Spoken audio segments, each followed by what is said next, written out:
জয় মা আদ্যাশক্তি, জয় মা কামাখ্যা। নমস্কার ভক্তবৃন্দরা, আজ 11ই আষাঢ় 26শে জুন শুক্রবার। আজকের দিনই শেষ হচ্ছে শ্রী শ্রী মায়ের অম্বুবাচী যাত্রা, যাকে আমরা অম্বুবাচী নিবৃত্তি বলে থাকি। এই অম্বুবাচীর সময় রহস্যময় কামরূপ কামাখ্যা মন্দিরে কি হয় তা আজ আজকের পর্বের ভিডিওতে আপনাকে বলবো।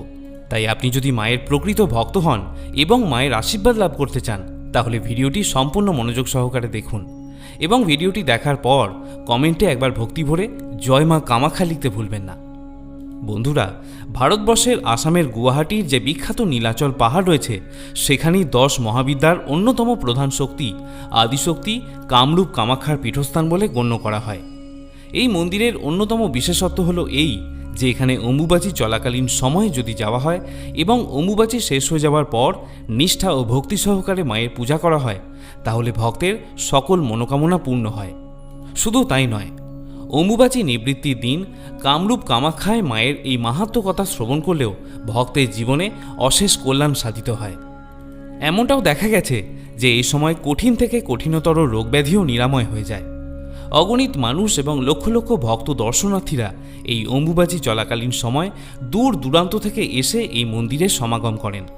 এই সময় প্রচুর অঘরী এবং তান্ত্রিকরাও এখানে আসতে শুরু করেন এবং তন্ত্রশক্তিতে সিদ্ধ হওয়ার জন্য তারা সারা রাতব্যাপী মাতা কামাখ্যার সাধনা করে থাকেন। এই স্থানটি কেন এত মহত্বপূর্ণ, কেন এত রহস্যময়, অম্বুবাচী চলাকালীন সময় এই স্থানে এলে কি হয়, এই সমস্ত কিছু এই ভিডিওতে আমরা জানার চেষ্টা করব। আশা করি শ্রোতা বন্ধুরা এই ভিডিওটি আপনাকে সমৃদ্ধ করবে। নমস্কার বন্ধুরা, সনাতন বার্তা ইউটিউব চ্যানেলে আমি সুব্রত আপনাকে আরও একবার স্বাগত জানাই। প্রিয় ভক্তবৃন্দ, হিন্দু ধর্মের একটি অত্যন্ত গুরুত্বপূর্ণ বাৎসরিক উৎসব হল এই অম্বুবাচী। বিভিন্ন আঞ্চলিক ভাষায় এর বিভিন্ন নাম। কেউ কেউ অম্বুবাচী বলেন, তো কেউ কেউ অমাবতীও বলে থাকেন, আবার কেউ কেউ রজ উৎসবও বলে থাকেন।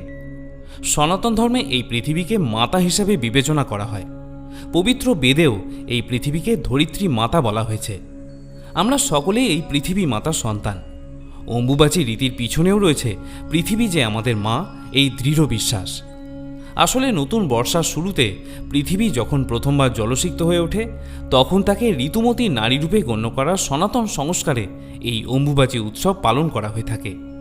ঋতুর ঠিক পরবর্তী দিনগুলি যেমন নারীর পক্ষে সন্তান ধারণের জন্য আদর্শ, ঠিক তেমনি অম্বুবাচীর পরবর্তী সময়টাই ফসল ফলানোর জন্য সবথেকে শ্রেয়।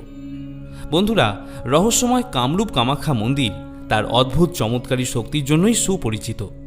এখানে সৃষ্টির জননী মাতা আদিশক্তির যোনির পূজা করা হয়ে থাকে। কালিকা পুরাণ এবং দেবী ভাগবত পুরাণ থেকে জানা যায় যে 51টি শক্তিপীঠ রয়েছে, তার মধ্যে এই শক্তিপীঠ হল অন্যতম প্রধান। পুরাণ থেকে জানা যায় মাতা সতীর পিতা দক্ষরাজ একবার একটি মহাযজ্ঞের আয়োজন করেছিলেন এবং সেই যজ্ঞে মাতা সতী এবং ভগবান শিব ছাড়া সমস্ত দেবী দেবতাদের তিনি নিমন্ত্রণ করেছিলেন। দক্ষরাজের ইচ্ছার বিরুদ্ধে তার কন্যা সতী মহাদেবকে বিবাহ করায় দক্ষরাজ অত্যন্ত রেগে গেলেন এবং সেই কারণের জন্যই তিনি সতী এবং শিবকে তার যজ্ঞে নিমন্ত্রণ করলেন না।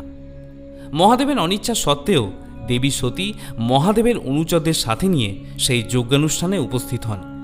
বিনা নিমন্ত্রণে যজ্ঞানুষ্ঠানে উপস্থিত হবার জন্য দক্ষরাজ সতীসহ মহাদেবকে চূড়ান্তভাবে অপমান করলেন। দক্ষ কর্তৃক স্বামীকে এই চরম অপমান মাতা সতী আর সহ্য করতে পারলেন না এবং তিনি সেই যজ্ঞের আগুনেই আত্মাহুতি দিলেন। এই ঘটনায় দেবাদিদেব মহাদেব অত্যন্ত ক্রুদ্ধ হলেন এবং তিনি তার রুদ্ররূপ ধারণ করে দক্ষরাজের যজ্ঞকে ভণ্ডুল করে দিলেন। দক্ষরাজের মস্তক ছিন্ন করে দেবী সতীর মৃতদেহকে কাঁধে নিয়ে বিশ্বব্যাপী প্রলয় নৃত্য শুরু করলেন।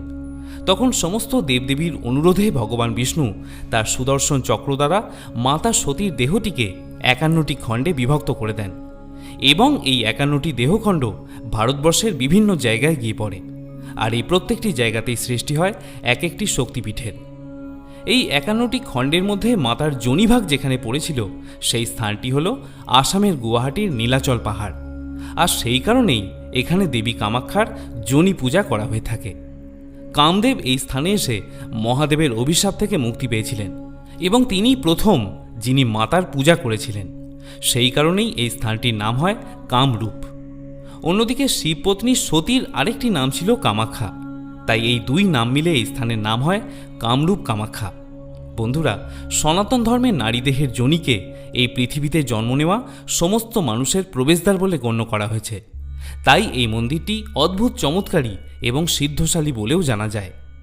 এই মন্দিরে মাতার গর্ভগৃহে কোনো মূর্তির পূজা করা হয় না, বরং মূল গর্ভগৃহে মাতা কামাখ্যার যোনির পূজা করা হয়ে থাকে। মাতা কামাখ্যার এই মন্দিরটিকে তন্ত্রশক্তির মূল স্থান বলে গণ্য করা হয়েছে এবং মাতা কামাখ্যাকে তন্ত্রশক্তির সর্বোচ্চ দেবী বলে মান্যতা দেওয়া হয়ে থাকে। মন্দিরের মূল গর্ভগৃহের মধ্যে মাতার কোনো মূর্তি না থাকলেও গর্ভগৃহের বাইরে মাতার 10টি ভিন্ন ভিন্ন মহাবিদ্যার রূপ দেখতে পাওয়া যায় এবং তাদের পূজাও করা হয়। এই 10টি মহাবিদ্যার নাম হল ধূমাবতী, মাতঙ্গী, বগলা, তারা, ভৈরবী, কমলা, ছিন্নমস্তা, ভুবনেশ্বরী, কালী এবং ত্রিপুরা সুন্দরী।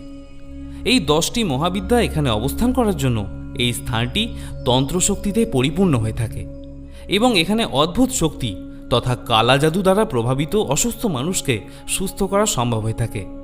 বলা হয় কঠিন থেকে কঠিনতর রোগও এখানে এসে সম্পূর্ণ নিরাময় হয়ে যায়। তাই পৃথিবীর বিভিন্ন প্রান্ত থেকে অগণিত ভক্তবৃন্দরা অম্বুবাচী চলাকালীন সময় এই স্থানে এসে ভিড় করে থাকেন। এমনটা বিশ্বাস যে মূলত অম্বুবাচী চলাকালীন সময় মাতা কামাখ্যা সবথেকে জাগ্রত অবস্থায় থাকেন এবং এই সময় এই অম্বুবাচীর 3 দিন মায়ের মূল গর্ভগৃহটি দর্শনার্থীদের জন্য সাময়িকভাবে বন্ধ করে দেওয়ার রীতি রয়েছে এবং এই নিয়মটি কঠোরভাবে পালন করা হয়। এমনকি মন্দিরের পুরোহিতও এই সময় গর্ভগৃহে প্রবেশ করতে পারেন না। একমাত্র অম্বুবাচী নিবৃত্তির পর ভক্তরা মাকে দর্শন করতে পারেন। অম্বুবাচীর 4র্থ দিনে মন্দিরের দ্বার উন্মুক্ত করা হয় এবং আড়ম্বরের সঙ্গে মায়ের পূজা করা হয়। অসমের বাসিন্দা নীলাক্ষী বর্মন বলছেন, বহুদিন আগে এই মন্দিরের দরজা নিজে থেকেই বন্ধ হয়ে যেত, আবার তিথি ছাড়ার সঙ্গে সঙ্গে নিজে থেকেই খুলে যেত। এমনকি এও শোনা যেত তিথি শুরুর দিকে দেবীকে নতুন বস্ত্র দেওয়া হতো। 3 দিন পর সেই বস্ত্রের পূর্ব রং আর থাকতো না, সেটি নিজে থেকেই লাল বর্ণের হয়ে যেত। কিন্তু এখন সেসব অতীত। যুগ পরিবর্তনের সাথে সাথে অনেক কিছুর পরিবর্তন হয়েছে। এই অম্বুবাচী চলাকালীন সময়ে মায়ের গর্ভগৃহটি বন্ধ থাকলেও সমগ্র অঞ্চল জুড়ে বিরাট বড় মেলার আয়োজন করা হয়। মূলত অম্বুবাচী চলাকালীন সময়ে মায়ের মূল গর্ভগৃহটি এই কারণেই বন্ধ থাকে, কারণ এই অম্বুবাচীর 3 দিন দেবী রজস্বলা হয়ে থাকেন এবং এই 3 দিন আদ্যাশক্তি মহামায়ার ঋতুমতী হয়ে থাকার কারণে রজস তথা লাল রঙের প্রবাহ মন্দির চত্বর থেকে নির্গত হতে থাকে এবং কামরূপ কামাখ্যা মন্দিরের পাশে অবস্থিত ব্রহ্মপুত্র নদীটিও এই সময় লাল বর্ণ ধারণ করে। বন্ধুরা, এই মন্দিরটি আর 5টা সাধারণ মন্দিরের মতো কখনোই নয়। এই মন্দিরের আরও একটি অন্যতম বিশেষত্ব হল এই যে মন্দিরের মূল গর্ভগৃহটি অর্থাৎ মাতার যোনি একটি অন্ধকার গুহার ভিতরে অবস্থিত, আর এই যোনি সর্বদা ফুল দিয়ে ঢেকে রাখা থাকে। এখান থেকে সর্বদাই প্রাকৃতিক জলের প্রবাহ নির্গত হতে থাকে, কিন্তু এই জলের প্রবাহ কোথা থেকে আসছে, কিভাবে আসছে, তার উত্তর কারোর কাছেই পাওয়া যায় না। অম্বুবাচী চলাকালীন সময়ে মাতার মূল গর্ভগৃহটিকে একটি সাদা কাপড় দিয়ে আচ্ছাদিত করে রাখা হয়। অম্বুবাচী শেষ হয়ে যাওয়ার পর উক্ত সাদা কাপড়টি লাল বর্ণ ধারণ করে থাকে। এই কাপড়টিকে মাতার প্রতীকরূপে আশীর্বাদ স্বরূপ ভক্তদের মধ্যে বিতরণ করে দেওয়ার রীতি রয়েছে। বন্ধুরা, কথিত আছে একবার এক পুরোহিত এই অম্বুবাচী চলাকালীন সময় নিয়মভঙ্গ করে মন্দিরের ভিতরে প্রবেশ করেছিলেন এবং প্রবেশ করার সাথে সাথেই তার চোখ দুটি অন্ধ হয়ে যায়। তাই এই সময়কালে মন্দিরের মূল গর্ভগৃহে কারোর প্রবেশের অধিকার থাকে না। অম্বুবাচীর 4র্থ দিনে মাতাকে প্রসন্ন করার জন্য ভক্তরা নানাভাবে মায়ের পূজা করে থাকেন। ভক্তের নিষ্ঠায় মাতা প্রসন্ন হলে ভক্তের সকল মনস্কামনা তিনি পূরণ করে থাকেন। যেসব ভক্তের মনোকামনা পূর্ণ হয় তারা মন্দির চত্বরে একটি ঘণ্টা বেঁধে যান। দেবী কামরূপ কামাখ্যার পূজা অদ্ভুত হলেও এর চমৎকারী শক্তির প্রমাণ বারবার পাওয়া গেছে। এই বিষয়টিকে আমাদের স্বীকার করতেই হয় যে এই পৃথিবীতে জন্ম নেওয়া সমস্ত মানুষের জীবনের প্রবেশদ্বার মাতার গর্ভ হয়ে থাকে। জীবন সৃষ্টি হয় মূলত সেখানেই, আর তাই সমগ্র সৃষ্টির এই উৎসকে আমরা শ্রদ্ধার সঙ্গে প্রণাম জানিয়ে আসলে মাতৃশক্তিকেই শ্রদ্ধা এবং সম্মান দেখিয়ে থাকি। অম্বুবাচীর বিশেষ পর্বের এই ভিডিওটি দেখে যদি আপনার ভালো লেগে থাকে তাহলে অবশ্যই একটি লাইক করবেন এবং আপনার আপনজনদের সাথেও ভিডিওটি শেয়ার করে নেবেন। মাতা কামাখ্যা তথা আদ্যাশক্তির আশীর্বাদ পেতে এই ভিডিওতে একবার ভক্তির সঙ্গে জয় মা কামাখ্যা লিখতে ভুলবেন না। আজকের মতো এখানেই শেষ করছি। জয় মা কামাখ্যা, জয় মা আদ্যাশক্তি।